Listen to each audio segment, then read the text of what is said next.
నమస్తే ఆంధ్రప్రభకు స్వాగతం. నేను మీ సంతోషి. ప్రస్తుతం మనతో పాటు ప్రొడ్యూసర్ నటికుమార్ గారు ఉన్నారు. నమస్తే సార్. వస్తాము. సార్, ఈ మధ్య కాలంలో టీడీపీ నేతలు వైసీపీ నేతలతో కలుస్తున్నారు, మీటింగ్స్ జరుగుతున్నాయి అని చెప్పేసి చాలా వార్తలైతే వస్తున్నాయి. సో దీని వెనకాల ఏమన్నా పొలిటికల్‌గా అంటే ఏమన్నా ఉందంటారా? Political strategy? జగన్మోహన్ రెడ్డి గారిని ఒంటరి చేద్దామని మొత్తం టోటల్‌గా అన్ని జిల్లాల నుంచి ఇచ్చాపురం నుంచి అప్ టు సూలూరుపేట దాకా వైసీపీలో ఉన్న వాళ్ళందరినీ టీడీపీలో చేర్చుకోవడానికి హ్మ్. ప్రయత్నాలు జరుగుతున్నాయి. హ్మ్. ఆటోమేటిక్‌గా ఇప్పుడు మీరు చెప్తున్నారు ఎప్పుడో వాళ్ళందరూ ఒకటైపోయారు. మద్యపాన నిషేధం ఎప్పుడైతే తీసి మద్యపానంకి టెండర్‌లేసారో ఇద్దరు టోటల్‌గా అన్యోన్యంగా అన్నదమ్ములుగా కలిసిపోయి మొత్తం టోటల్‌గా టెండర్‌లో పార్ట్నర్స్ అయ్యారు. టెండర్‌లో బెల్ట్ షాపుల్లో పార్ట్నర్స్ అయ్యారు. ఇసుక దందాల్లో పార్ట్నర్స్ అయ్యారు. అన్నిట్లో పార్ట్నర్స్ అయ్యి చక్కగా హ్యాపీగా హెల్దీగా చేసుకుంటున్నారు. ఇక్కడ జగన్మోహన్ రెడ్డి గారికి మీకు గొడవలు జరగవచ్చు కానీ జిల్లాల్లో వైసీపీ నాయకులు టీడీపీ నాయకులు చక్కగా 3 పువ్వులు 6 కాయలుగా వ్యాపారాలు చేసుకుంటున్నారు. అలాంటి వాళ్ళ కోసం మనం రేపు ఒక గవర్నమెంట్ పలానా వాళ్ళు పార్టీ అలా చేసిందని మాట్లాడకూడదు. ఏ పార్టీ కూడా ఫలానా పార్టీ అలా చేసిందని మాట్లాడకూడదు. ఎందుకంటే మీరు ఆ పార్టీలో ఉన్న వాళ్ళు ఈ పార్టీలో చేర్చుకుంటున్నారు, ఈ పార్టీలో ఆ పార్టీలో చేర్చుకుంటున్నారు.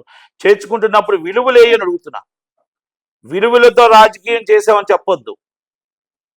విలువలతో రాజకీయం చేసామని చెప్పకూడదు. ఎందుకంటే విలువల కోసం మాట్లాడే రైట్ మనకు లేదు. గత ప్రభుత్వం గత పాలకులు చేసిన పాపాలని మనం మోద్దాం అనుకుంటున్నారు మీరు. వాళ్ళు చేసిన పాపాలన్నీ మీరు దానికి క్షమిస్తున్నారు. అంటే మీ కండువ వేస్తే మీరు క్షమించి పాపాలన్నీ పోయాయి అంటున్నారా? కబ్జాలు పోతాయి, పాపాలు పోతాయి, కేసులు పోతాయి, అన్నీ పోతాయి. అంటే మీ కండువా కప్పుకుంటే చాలు. కూటమి కండువా కప్పుకుంటే పాపాలు పోతాయి. అలాంటప్పుడు మనం నిజాయితీగా మాట్లాడకూడదు. నేను అది చేస్తా, ఇది చేస్తా, పలానా జగన్మోహన్ రెడ్డిలో చేశారు, అలా చేశారు, వాళ్ళు చేశారు, వీళ్ళు చేశారు, రౌడీలు చేశారు, రౌడీ రాజ్యం అయింది అని మీరు చెప్పకూడదు. ఎందుకంటే వాళ్ళనే మీరు చేర్చుకుంటున్నారు. పవన్ కళ్యాణ్ గారు, చంద్రబాబు నాయుడు గారు, లోకేష్ గారు, మరి బీజేపీ అగ్రనాయకులు, మరి మీరందరూ మీ కండువా కప్పితే వాళ్ళకి మొత్తం తట్లో సస్యామలం అయిపోయినట్ట. కేసులు మాఫీ, కేసులు మాఫీ, కేసులు మాఫీ, ఇసుక దంద్రం మాఫీ, ఇసుక దంద్రం మాఫీ, మొత్తం టోటల్గా ఈరోజు ఏరులే పారుతుంది. మద్యం కోసం మీరు మాట్లాడుతున్నారు. మీ మద్యం మొత్తం టోటల్గా బెల్ట్ షాపుల్లో కొన్ని వేల బెల్ట్ షాపులు ఈరోజు ఏరు మద్యం పారుతున్నాయి. దాంట్లో వైసీపీ వారు ఉన్నారు, టీడీపీ వారు ఉన్నారు. పేర్లు చెప్పమంటారా? ఊర్లు చెప్పమంటారా? ఏరియాలు చెప్పమంటారా? లేకపోతే నాకు ఎవరైనా ఫోన్ చేస్తే నేను వస్తాను, తీసుకెళ్తాను, డైరెక్ట్గా ఫోటోలు తీసుకుంటారా? కిల్లీ షాపుకి తీసుకెళ్ళమంటారా? ఒక్క షాపుకి 50 షాపులు, ఒక్క షాపుకి 50 షాపులు, 3200 షాపులకి 50 షాపు, ఒక్క షాపు ఇంటూ 50 షాపులు ఇంటూ 3200 లెక్కటండి. ఎన్ని షాపులు ఉన్నాయి బెల్ట్ షాపులు? ఒక బెల్ట్ షాపులో 140 రూపాయలు, 100 రూపాయల బాటిల్ 140, 40 రూపాయలు ఎక్స్ట్రా పేమెంట్. ఎక్కడికి వెళ్తుంది ఇది? మరి దానికి సమాధానం వాళ్ళు చెప్తారు. మనం జగన్మోహన్ రెడ్డిని అనేటప్పుడు, మనం ఇంకొకరు మాట్లాడేటప్పుడు మనం ఏం చేస్తున్నాం తప్పు అని అడగాలి. ఇసుక ఒకప్పుడు ఎంత, ఇప్పుడు ఎంత? ఇసుక ర్యాంపులు ఉండవన్నారు, ఇసుక సందుల్లో ఇసుక డంపులు ఉన్నాయి. మరి మైనింగ్ మాఫియా ఉండదు అన్నారు. ఏదో చూసినా మైనింగ్ ఎమ్మెల్యేల సపోర్ట్లు ఉన్నాయి. ఇది నేను జాయింట్ కలెక్టర్లు అందరూ పంచాయతీ ఈవోలు అందరూ తెలిసి జరుగుతున్న పనులు. మరి దాన్ని అగలకట్టకుండా మీరు వైసీపీలు ఎవరు దొరుకుతారో వాళ్ళని చేర్చుకుందాం, కండువాలు వేసేద్దాం అంటున్నారే. మీరు కండువా వేసిన ప్రతి ఒక్కరికి వాళ్ళు ఉన్నప్పుడు ఒక్కప్పుడు వాళ్ళ ఆస్తులు ఏంటి? మీరు కండువా వేసిన ఇప్పుడు వాళ్ళ ఆస్తులు ఏంటి? అది జగన్మోహన్ రెడ్డి ఆస్త, ప్రజల ఆస్త, మీ ఆస్త? ఇవన్నీ ఒక్కసారి మనసులో ఆలోచించి, ఇది ప్రజల సొమ్ము కదా దోచుకున్నారు, ప్రజల సొమ్ము కదా. మనం 5 సంవత్సరాలు పోరాడి వాళ్ళ మీద జగన్మోహన్ రెడ్డి అరాచక పాలన, జగన్మోహన్ రెడ్డి దాచుకుంటున్నాడు, లక్షల కోట్లు దోచేసుకున్నాడు అని చెప్పి మీరు అన్నప్పుడు వాళ్ళ అనుచరులు అందరినీ మీరు చేర్చుకుంటున్నారే. మరి వాళ్ళందరూ ఆయన మోసం చేసి వెళ్ళిన వారే. మరి వాళ్ళందరినీ మీరు చేర్చుకోవడం తప్పలేదు. వాళ్ళ ఆస్తులు ఏంటి? వాళ్ళ స్థితిగతులు ఏంటి? వాళ్ళ బ్యాక్గ్రౌండ్ ఏంటి? నీతికి నిజాయితీకి మారుపేరుగా జగన్మోహన్ రెడ్డి పనిచేసి ఉన్న వాళ్ళని ఉన్నారా? మీరు కండువా కప్పిన వాళ్ళు, మీరు ఛాలెంజ్ చేస్తే నేను కండువా కప్పిన వాళ్ళ కండువాలు ఒక్కొక్కరు జాతకాలు మీకు తీసి పెడతా. విశాఖపట్నంలో కార్పొరేటర్లుగా చేర్చుకున్న వాళ్ళ జాతకాలు తీసి మీకు పెడతా. ఒక్కప్పుడు వాళ్ళ ఇల్లు ఏంటి, 30 సంవత్సరాల క్రితం వాళ్ళ ఇల్లు ఏంటి, వాళ్ళ జాతకం ఏంటి, ఈరోజు ఎన్ని 100 కోట్ల ఆస్తుపరులు వాళ్ళు. ఒక కార్పొరేటర్కి, సాధారణ కార్పొరేటర్కి ఇన్ని 100 కోట్లు ఎలాగ వచ్చాయి? మీరు ఇప్పుడే టీడీపీ కండువ వేశారు కదా, ఆ 100 కోట్లు 1000 కోట్లు చేద్దామని వాళ్ళకి లేని వాళ్ళ మరి ఆ సంపాదన మీద ఎంక్వైరీ ఉండదా? వాళ్ళ ఆస్తుల మీద ఏసీబీ ఎంక్వైరీ ఉండదా? వాళ్ళ ఆస్తుల మీద మనం ఇన్కమ్ ట్యాక్స్ ఎంక్వైరీ ఉండదా? వాళ్ళ ఆస్తుల మీద ఈడీ ఎంక్వైరీ ఉండదా? ఎందుకంటే మీకు కండువా కప్పుకున్నారు కాబట్టి. ఎందుకంటే ఆ కండువా కింద 10,000 ఓట్లు వాళ్ళకు ఉన్నాయి. అంటే ఓటే చూస్తున్నారు కానీ మన ప్రజల బాధ్యత చూడట్లేదు. 10 సంవత్సరాల క్రితం మన డాలర్ 41 రూపాయలు ఉంటే ఈ రోజు 2025 87 రూపాయలు డాలర్ ఉంటే మనం ఎంత లోకి వెళ్ళిపోతున్నాము, ఎంత గ్రోత్ ఎంత తగ్గిపోతుందో. 10 సంవత్సరాల క్రితం 30,000 జీతం ఉంటే 25కి కూడా 50,000 జీతం వస్తుంటే మనం బియ్యం ఆ రోజు 10 రూపాయల కిలో ఉంటే ఈ రోజు 100 రూపాయల కిలో ఉంటే, టమాటాలు ఆ రోజు రూపాయి కిలో ఉంటే ఈ రోజు 100 రూపాయల కిలో ఉంటే మన జీతం ఏంటి, మన బచ్చాలు ఏంటి, మన పెరుగుదల ఏంటి, మన పరిస్థితి ఏంటి? సామాన్య ప్రజలకు జీతం పెరగట్లేదు, సామాన్య ప్రజలకు భారం పెరుగుతుంది, సామాన్య ప్రజలకు మొత్తం టోటల్ డాలర్ రేటు పెరిగింది, మన గ్రోత్ తగ్గింది. ఇవన్నీ మీరు ఎందుకు ఆలోచించట్లేదు? జీతం దానికి తగ్గట్టు వస్తుందా? మరి మీరు పెరుగుతున్న రేట్లకు వస్తుందా? పెట్రోల్ ఎంత ఉంది 2010లో? 40 రూపాయలు. ఇప్పుడు ఎంత ఉంది? 108 రూపాయలు. అంటే ఎక్కడ అంత జీతం పెరిగిందా? అన్ని రేట్లు మీకు జీతాలు వచ్చాయా?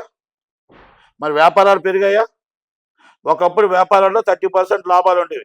ఇప్పుడు వ్యాపారాల్లో ట్యాక్సులు కట్టగా అన్ని పోగా 20% నష్టం వస్తుంది వ్యాపారస్తులకు. అందుకే దివాలా తీస్తున్నారు, అందుకే ఐపీ డిక్లేర్ చేస్తున్నారు, అందుకే బ్యాంకులు ఎన్పీలు అవుతున్నాయి, అందుకే నడి రోడ్డు మీద పడిపోతున్నారు, జీతాలు ఇవ్వలేని పరిస్థితులు వస్తున్నాయి. ఈ డబ్బంతా ఎవరి దగ్గర ఉందో తెలుసా? కొంతమంది పొలిటికల్ లీడర్స్ దగ్గర ఉంది, కొంతమంది అవినీతి ఆఫీసర్ల దగ్గర ఉంది, కొంతమంది ఎవరైతే బడాబాబులు ఉన్నారో బ్రోకర్ల దగ్గర ఉంది. దళారులు అనొచ్చు, బ్రోకర్లు అనొచ్చు. వాళ్ళ దగ్గర కోట్లాది కోట్లు ఉంటే మన దగ్గర డాలర్ వచ్చి అక్కడ వైట్ రూపంలో డాలర్ పోతే మనం క్యాష్ రూపంలో తీసి ఎక్కడో దాస్తుంటే కోటికొకరి దగ్గర డబ్బు ఉంటే మన అందరం అనాథలు అయిపోయి పేదవాళ్ళు అయిపోతున్నాం.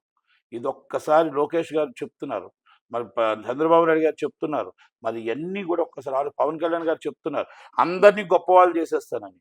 గొప్పవాళ్ళు వద్దండి, 3 పూట్ల తిండి పెట్టండి, 3 పూట్ల అప్పు లేకుండా తిండి పెట్టండి. ఒక్కొక్కరి నెత్తి మీద 3 లక్షల అప్పు ఉంది. ఈరోజు 3 కోట్ల తినే పరిస్థితికి లేము. ఇన్ ఫ్యూచర్ పరిస్థితి అర్థం చేసుకోండి. అంటే నేను ఇవన్నీ ఎందుకు చెప్పుకొచ్చానంటే, మీరు ఇలాంటి పొలిటికల్ లీడర్ని మీరు చేర్చుకుంటూ ఉండడం వల్ల ఇక్కడ సంపాదించింది అక్కడ, అక్కడ సంపాదించింది ఇక్కడ తప్పించుకుంటూ తిరుగుతున్నారు. మీ జెండాల వల్ల వాళ్ళ అవినీతి పెరుగుతుంది. మిమ్మల్ని ఒక్కసారి మిమ్మల్ని అవినీతి సంపాదిస్తే మీరు ఒక పార్టీ మిమ్మల్ని వాళ్ళని అరెస్ట్ చేస్తుంది అనుకుంటే గవర్నమెంట్ వాళ్ళకి భయం ఉంటుంది. లేదు, కండువా కప్పుకుంటే అరెస్ట్ తప్పుకోవచ్చు, రాజీనామా చేస్తే ఈడీని తప్పించుకోవచ్చు, రాజీనామా చేసి ఆ రాజ్యసభ ఇంకొకరికి ఇచ్చివచ్చు, రాజీనామా చేస్తే ఎమ్మెల్సీ ఇంకొకరికి ఇచ్చివచ్చు. మా అవినీతి డబ్బు సేఫ్, అవినీతి డబ్బు సేఫ్. సెంట్రల్ గవర్నమెంట్కి ఒక రాజ్యసభ ఇచ్చాం. మరి ఈ పరిస్థితుల్లో సామాన్య ప్రజల బాధ్యత మీకు అవసరం లేదా? సామాన్య ప్రజల ఆకలి మీకు అవసరం లేదా? మీరు కండువాలు కప్పుకొని వెళ్ళిపోతూనే ఉన్నారే. నిజాయితీ ఉంటే మీ గవర్నమెంట్ గత పాలకులకు మేము కాము అని పవన్ కళ్యాణ్ గారు కానీ మీరు కానీ టీడీపీ వాళ్ళు కానీ మీరు మాట్లాడుతున్నప్పుడు కండువా వెనకాల వాళ్ళకి ఎంత అవినీతి ఉందో ఒక్కసారి చెక్ చేసుకోగలరా? నేను మాటలకు కట్టుబడి ఉంటా. వాళ్ళ అవినీతిలో వాళ్ళ ఒకప్పుడేంటి ఇప్పుడేంటి ఎంక్వైరీ చేయడానికి మీరు రెడీగా ఉంటారా? మీకు అక్కడ మేయర్ సీటు కోసం చూస్తున్నారు, ఒక రాజ్యసభ కోసం చూస్తున్నారు, ఒక ఎమ్మెల్సీ కోసం చూస్తున్నారు, ఒక 10,000 ఓట్ల కోసం చూస్తున్నారు, కానీ ప్రజల జీవితాలతో ఆడుకుంటున్నారు ఇలాంటి వాళ్ళంతా. ఇది దయచేసి మనం నిజాయితీగా ఉంటున్నాం. బీజేపీ పార్టీ, టీడీపీ, జనసేన అందరినీ ప్రశ్నిస్తున్న జనసేన, మరి అందరినీ ప్రశ్నిస్తున్న లోకేష్ గారు 3 లక్షలు మమ్మల్ని అందరినీ కోటీశ్వరులు చేస్తున్నాను చంద్రబాబు నాయుడు గారు. ఈ ఆలోచించి తగిన నిర్ణయం తీసుకుంటారా? లేకపోతే వైసీపీ అందరినీ చేర్చి ఆ పాపాలు కడిగేస్తారా? ఆ అవినీతి సొమ్ముతో వాళ్ళు ఎంజాయ్ చేస్తూ ప్రజల్ని ఇంకా ఇబ్బందులు పెడుతూ ఉంటే మనం కండువా కప్పి అవన్నీ కూడా మాత్రం ఓం ఓం ఓం బూమ్ బూమ్ బూమ్ చేస్తారా అనేది నిర్ణయం లోకేష్ గారిది, పవన్ కళ్యాణ్ గారిది, చంద్రబాబు నాయుడు గారిది. ఈ నిర్ణయం నేను మాట్లాడిన మాటలో నిజం లేకపోతే మీరు అడ్డమందిట్లో నన్ను తిట్టండి. ఎందుకంటే నేను మాట్లాడే ప్రతి మాటలో నిజం ఉంది. ఇది నిజం నిజం నిజం. మీరు చెప్తున్న వైసీపీ ఏదైతే అవినీతి పడిందో ఆ అవినీతి పరులు మీరు చేర్చుకోవడం తప్పు అని నేను అంటున్నా. వాళ్ళు నిజాయితీ పరులు అయితే పలానా వాడు నిజాయితీ పరులు నాకు చెప్పండి. అస్సలు వైసీపీ గవర్నమెంట్ రూపాయి సంపాదించుకోలేదు. ఆయనకి ఏమీ లేదని చెప్పండి నాకు. వాళ్ళకి ఉన్న ఆస్తుల్ని తీసి పెడతాను. Thank you very much. Thank you.